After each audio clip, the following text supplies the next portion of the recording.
लोग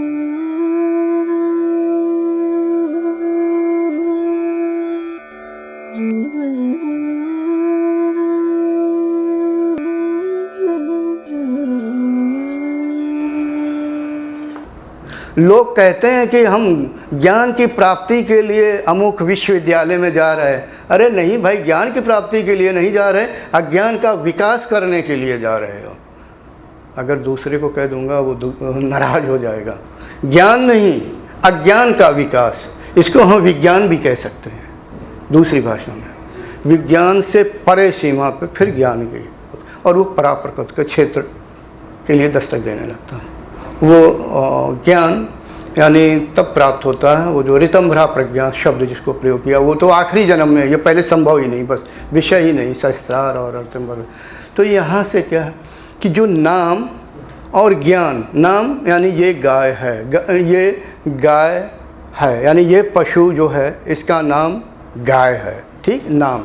या आम है तो इस फल का नाम आम है, ठीक। और ज्ञान कि ये जो फल है, इसका जो ज्ञान हो रहा है हमें कि ये फल आम ही है, ये ज्ञान, ये नाम और ज्ञान स्वरूप में विलीन हो जाते हैं उसके स्वरूप में। अब मैं फिर दूसरा उदाहरण दूँ, देखो विषय थोड़ा कठिन है, सभी साधकों के लिए है जो मैं कह रहा हूँ, बुद्धि का थोड़ा गहरा प्रयोग करना। क्यों निर्विकल्प समाधि लगती है? वहाँ त्रिपुटी खत्म हो जाती है, नाम, रूप और ज्ञान, इसके नीचे तीनों रहते हैं, तभी दृष्टि, दृष्टा, दृश्य तीनों रहते हैं और ऊपर नहीं रहते हैं, तभी निर्विकल्प, यानी कोई विकल्प ही नहीं है उसके लिए। तो यानी सिर्फ क्या कहते हैं, अर्थ स्वरूप में, अर्थात जब साधक मान लो जिसका इष्ट कृष्ण है तो वो क्या होगा कि ये भान उस साधक का मिट जाएगा कि ये कृष्ण है, इस देवता का नाम कृष्ण है, ये भान मिट जाएगा। ये भान ज्ञान, मतलब ये ज्ञान कि ये देवता, इसका ज्ञान कि हाँ कृष्ण ही है। जब वो कृष्णमय यानी वो वृत्ति कृष्ण का स्वरूप स्वयं धारण कर लेगी, अर्थात अभ्यासी स्वयं।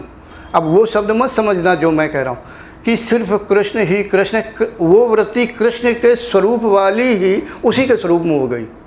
वो फिर वहाँ देखने का जगह नहीं रहेगी, सिर्फ अकेला है ना।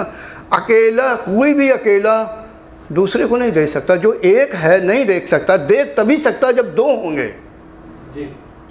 मैं सभी साधकों के लिए कह रहा हूँ, आप जो देख पा रहे हैं तो दो हैं तभी देख पा रहे हैं, नहीं तो आप किसको देखेंगे? अगर आप सिर्फ अकेले होंगे आप देख ही नहीं पाएंगे, अपने को कभी कोई देख नहीं सकता, ठीक है। मैं क्या, तो यहाँ क्या है, नाम और ज्ञान का जो प्रवाह है, प्रवाह बह रहा है, वो अर्थ स्वरूप में, यानी जो उसका आकार है, और वो अर्थ स्वरूप इसलिए कहता हूँ वो और सूक्ष्म हो गया। तो अर्थ स्वरूप यानी जो उसका वास्तविक स्वरूप है उसमें बहने लगता है। जो तीन धाराएं बह रही हैं, नाम की धारा, ज्ञान की धारा, स्वरूप की धारा, तो नाम और ज्ञान की धारा वो रूप वाले धारा में मिल गई तो एक ही धारा रह गई, यानी उसमें साधक बैठा हुआ। जब नाम भी नहीं रह गया, ज्ञान भी नहीं रह गया, तो कौन किसको देखे, कौन किसको सोचे, क्या सोचे, मन और प्राण भी यहीं पे एक है, कुछ नहीं, पता ही नहीं लगता। आप 6 घंटे की समाधि लगाएंगे तो आपको लगेगा मैंने पलक बंद की और खोल दी, 6 घंटा गायब। लेकिन धीरे धीरे अभ्यास। मैंने कई बार पता नहीं कितनी बार, किताब का तो डेट का याद नहीं, लेकिन फिर भी शायद लिखा कि मैं आंख बंद करता था, खोल देता था, 2 घंटे पता नहीं लगते थे। कुटिया में आया, हालांकि मेरज में भी ऐसा होता था और भी 1-2 जगह में कहीं ठहरा, शाकंभरी तरफ, सहारनपुर तरफ, तो वहाँ आँख बंद करो और खोल दो, 6 घंटे कब चले गए कोई पता नहीं, रात कब बीत गई कोई पता नहीं। बस इतना ध्यान था कि आँख बंद की है और मैंने खोली है, सुबह हो गई, शाम हुई थी, 10 बजा था और सुबह सूरज निकल आया, समझ गए।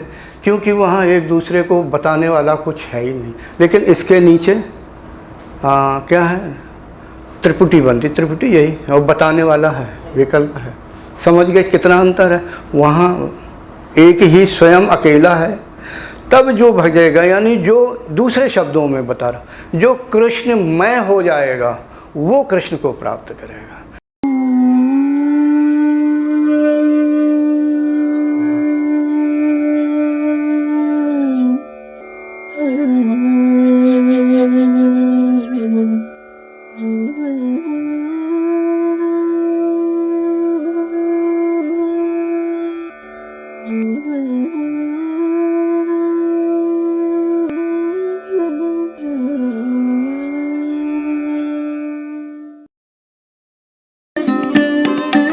Thanks for watching.